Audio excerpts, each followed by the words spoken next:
So following are the activities. यहाँ पे activities का टेबल दिया हुआ है ये पूरा, that along with the normal as well as crash cost and crash time. These are the total 10 activities, different 1 to 2, 2 to 3, 2 to 4, 2 to 5, then 3 to 5, 4 to 5, 5 to 6, 6 to 7, 6 to 8, and 7 to 8.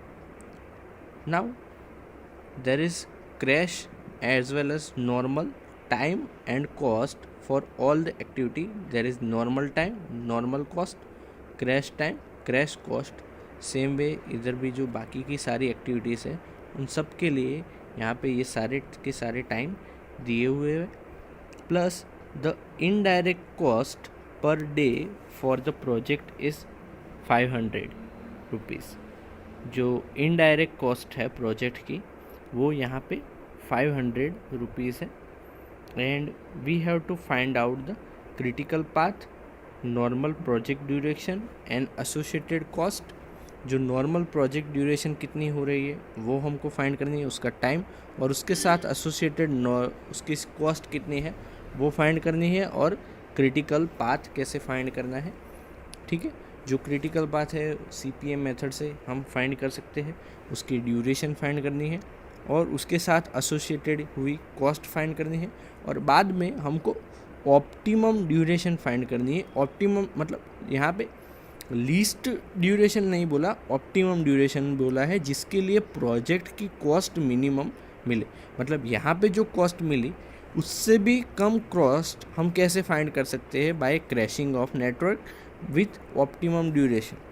ठीक है, duration optimum करनी है और जो cost है आप देख सकते हो कि यहाँ पे जो भी नॉर्मल एक्टिविटी है उसको क्रैश करेंगे तो यहाँ पे टाइम जो है वो कम हो रहा है as at the expense of increase in cost. So हमको यहाँ पे देखना होगा कि कौन कौन सी एक्टिविटी को क्रैश करेंगे तो जो हमारी प्रोजेक्ट की कॉस्ट है वो कम होगी, प्रोजेक्ट की कॉस्ट मिनिमम बन जाएगी, और साथ ही साथ देखना है कि ऑप्टिमम हमको टाइम ड्यूरेशन मिले। मतलब जो प्रोजेक्ट ड्यूरेशन थी नॉर्मल टाइम से हमको कम टाइम में वो प्रोजेक्ट ख़त्म हो।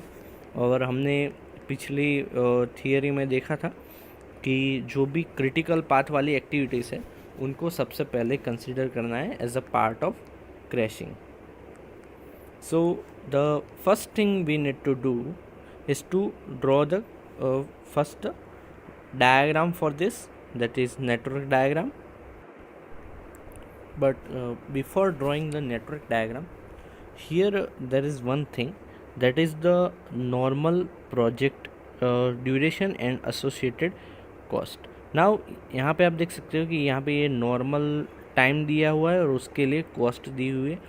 सो यहाँ पे जो सारी की सारी एक्टिविटीज़ है उनका जो भी यहाँ पे नॉर्मल कॉस्टिंग है उन सब का सम करेंगे तो हमको यहाँ पे एसोसिएटेड कॉस्ट में नॉर्मल कॉस्ट टोटल प्रोजेक्ट की कितनी है वो मिल जाएगी, और उसके अंदर इनडायरेक्ट कॉस्ट जो है वो ऐड करेंगे for the project, for that is जो भी 500 रुपीज़ है वो यहाँ पे मिल जाएगी एज अ एसोसिएटेड कॉस्ट। सो यहाँ पे आप इन सब का सम करेंगे, जो भी कॉस्ट है नॉर्मल कॉस्ट उन सब का सम करना है, प्लस इनडायरेक्ट कॉस्ट ऐड करनी है, क्योंकि जो भी कॉस्ट होगी एसोसिएटेड कॉस्ट प्रोजेक्ट की that will be the equation of the direct cost plus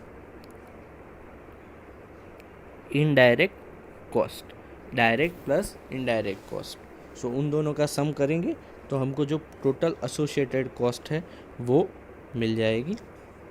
So first thing, now we have to draw the network diagram.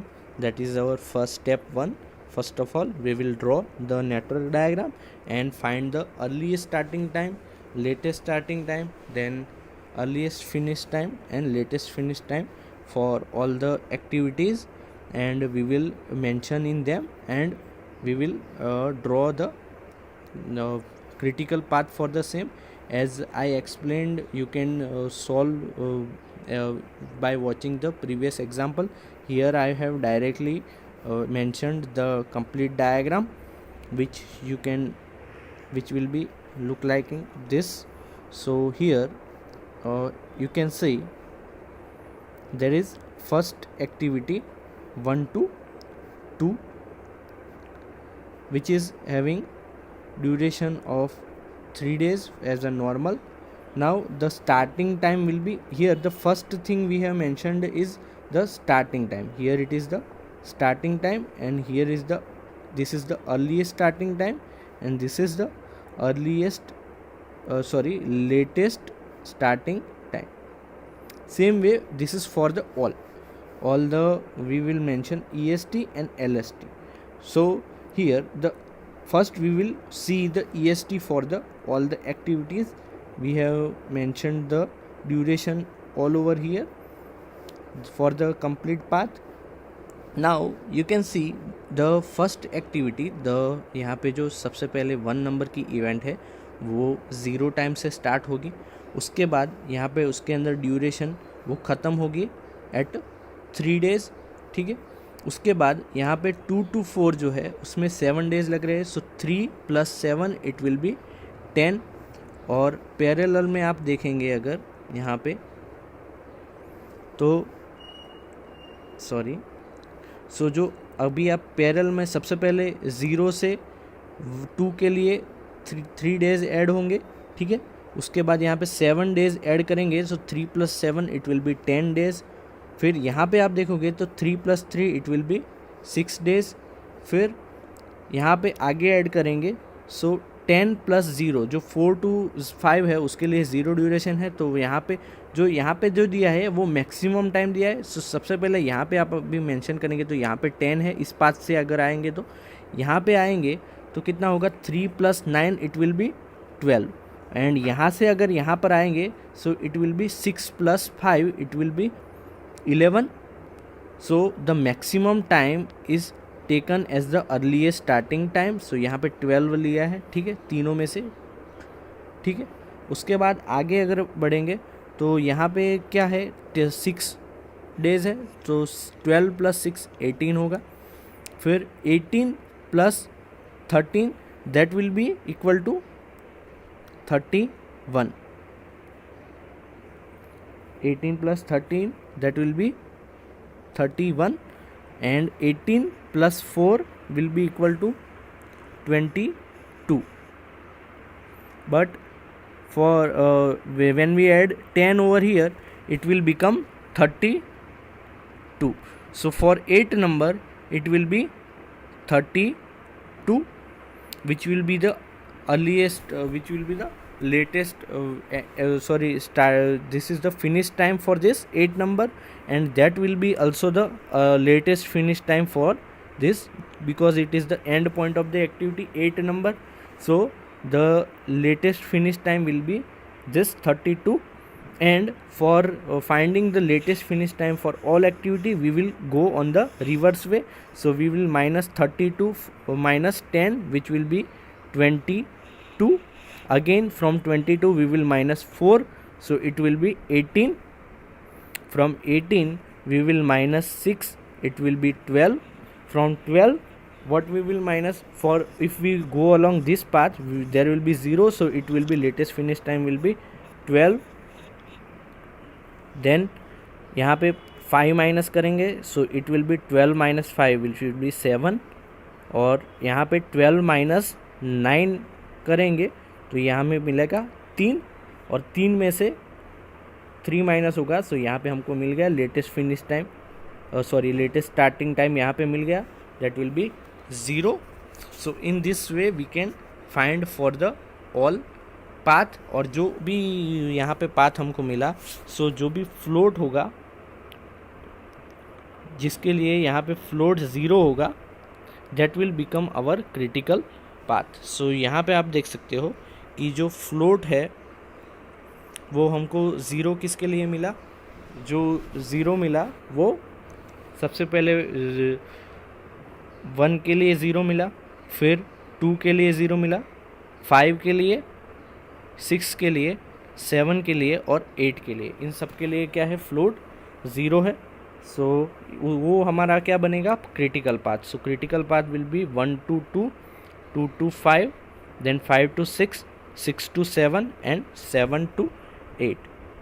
So this will be the our complete critical path. Now we will move on to the next stage.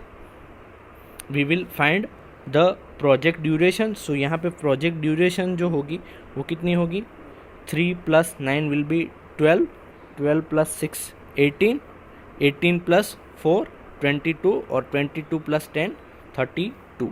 So this will be the final 32 will be the our project duration, and this is the normal project duration for the critical path. जो critical path है उसके लिए normal project duration है. अभी उसके लिए हमको critical path सबसे पहले हमने फाइंड कर दिया, फिर normal project duration फाइंड कर ली, और उसके साथ एसोसिएटेड कॉस्ट जो है वो अभी हमको फाइंड करनी है. तो सबसे पहले ये नॉर्मल जो सारी की सारी कॉस्ट है उन सब का सम करना है. ठीक है, यहाँ पे आप वीडियो पॉज करके यहाँ पे आप सम कर सकते हो. जो फाइनल आंसर मिलेगा that will B 42,200. This will be the normal cost. Now for the 32 days, ठीक है, 32 डेज हमको मिला. उसके लिए पर डे का जो ये हमारा नॉर्मल ड्यूरेशन है प्रोजेक्ट का, और यहाँ पे indirect cost per day charge हो रहा है दैट इज़ 500. सो उसके अंदर ऐड कितना होगा, +32 × 500. जो इनडायरेक्ट कॉस्ट है वो उसके अंदर ऐड होगी. जो भी नॉर्मल कॉस्ट थी उसके अंदर इनडायरेक्ट, जो डायरेक्ट कॉस्ट के साथ इनडायरेक्ट कॉस्ट उसमें ऐड होगी. सो हमको एसोसिएटेड प्रोजेक्ट के साथ एसोसिएटेड हुई कॉस्ट मिल जाएगी. ठीक है, उसके बाद जो नेक्स्ट स्टेज है ऑप्टिमल ड्यूरेशन, जो क्रैशिंग से हम कैसे फाइंड करते हैं वो मैं आगे आपको बताऊंगा. तो सबसे पहले यहाँ तक हमने कर लिया. सो द क्रिटिकल पाथ हमको मिल गया that is 1 2 5 6 7 8 and total time is 32 days. So first we will find the normal cost which is 42,000. यहाँ पे सॉरी प्रिंटिंग मिस्टेक है, that is 200, 42,200 plus 32,000 into 500. So that will be total 58,200. ठीक है, so that will be the total normal cost of the project. Now finding out the cost slope of the activities using the जो cost slope का formula था last time हमने explain किया था, crash cost minus normal cost upon normal time minus crash cost, यानी कि CC minus CN upon TN minus TC. So ये equation हमको यूज़ करना है to find the cost slope. और हमने पता किया था कि जो भी एक्टिविटी के लिए कॉस्ट स्लोप मिनिमम होगा वो हमारी होगी क्रैशिंग एक्टिविटी. सो यहाँ पे जो क्रिटिकल पाथ की एक्टिविटीज़ थी, जो हमारा क्रिटिकल पाथ था, एक टाइम अभी रिवाइज कर लेते. क्रिटिकल पाथ यहाँ पे जो है 1 to 2, 2 to 5, 5 to 6, 6 to 7 और 7 to 8.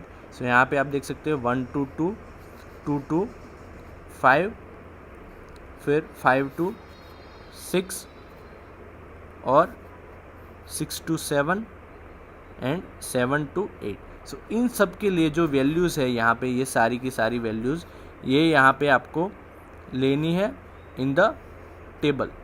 जो नॉर्मल वैल्यूज़ और क्रैश वैल्यूज़ हमने यहाँ पे इस टेबल में मेंशन की हुई है, जो भी नॉर्मल वैल्यूज़ है और क्रैश वैल्यू. और यहाँ पे पता है आपको इक्वेशन में कि ये यहाँ पे जो नॉर्मल टाइम है that is mentioned as TN, और उसके साथ जो कॉस्ट है that is CN normal cost, और यहाँ पे जो क्रैश टाइम है दैट इज़ TC, और उसके साथ जो कॉस्ट है that is CC, that is our crash cost. So we will find the crash cost slope. So first we will find for the 1 to 2 activity. So यहाँ पे जो CC कितना है, crash cost is 4,000 minus normal cost कितनी है 3,000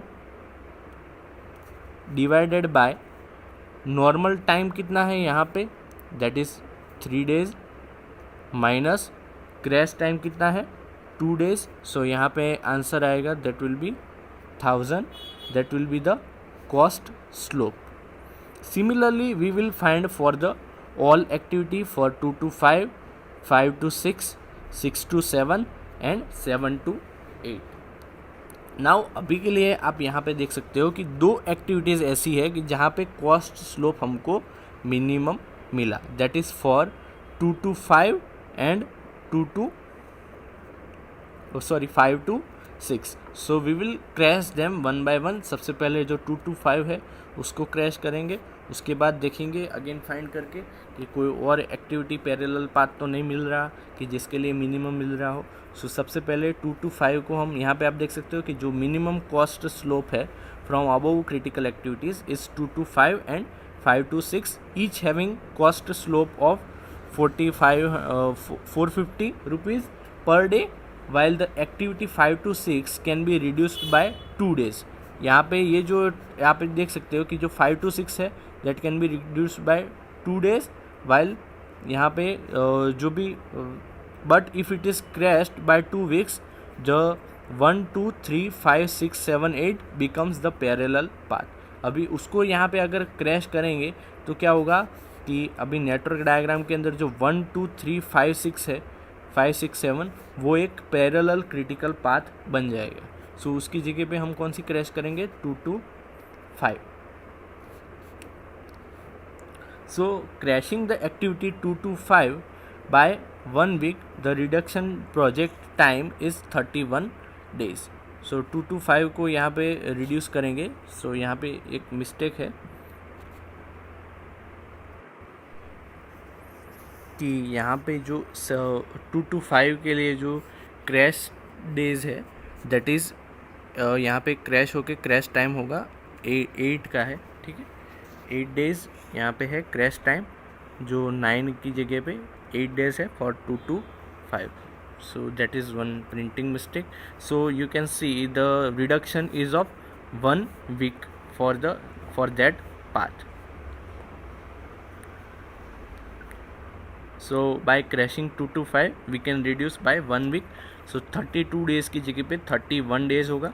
So यहाँ पे आप देख सकते हो कि ये जो हमारा नेटवर्क डायग्राम था उसके अंदर आप देख सकते हो कि यहाँ पे ये रिड्यूस होके यहाँ पे 2 to 5 का टाइम ड्यूरेशन है वो 8 days हो गया, लेकिन उसके साथ जो एसोसिएटेड कॉस्ट थी वो यहाँ पे इंक्रीज़ हो गई, ठीक है. और वो कितनी हुई इंक्रीज़ होके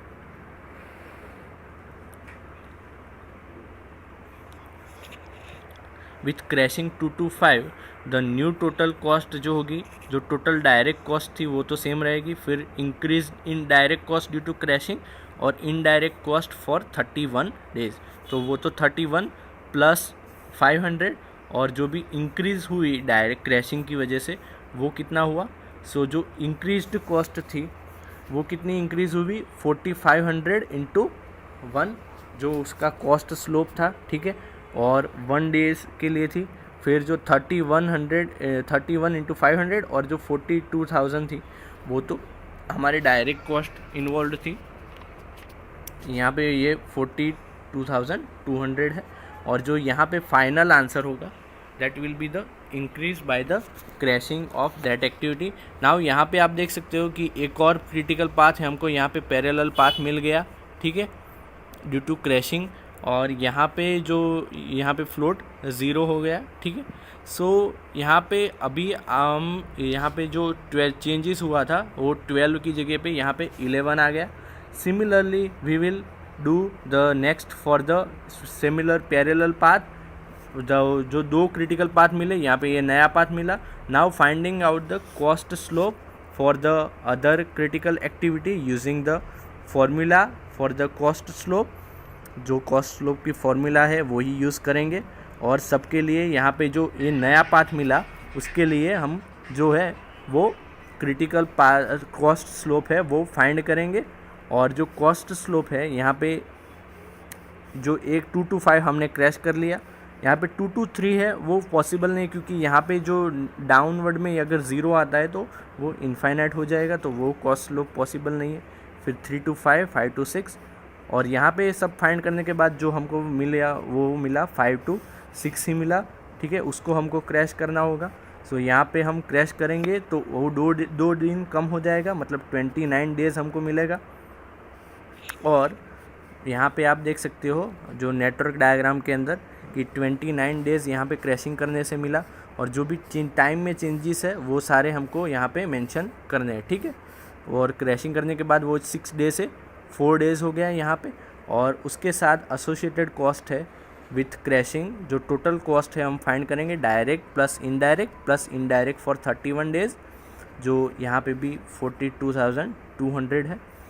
1 इंटू 450 प्लस 2 इंटू 450, यहाँ पे ये तो थी प्लस ये ऐड हुई और हमको ये आंसर मिला। This is the optimal cost of the project and this is the minimum cost. Now again we can crash some more activity, जैसे कि 6 to 7 यहाँ पे एक क्रैश करके दिया हुआ है कि उसका कॉस्ट स्लोप 700 था, तो यहाँ पे एक वीक यहाँ पे हम कम कर सकते हैं, ठीक है।